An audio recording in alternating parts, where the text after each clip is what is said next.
तुझ्या पायरीशी कुणी सान थोर नाही, साध सुन्या काळजाची तुझ्या कानी जाई.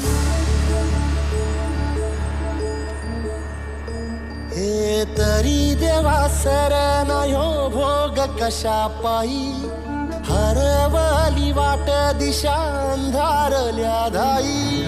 ववाळूनी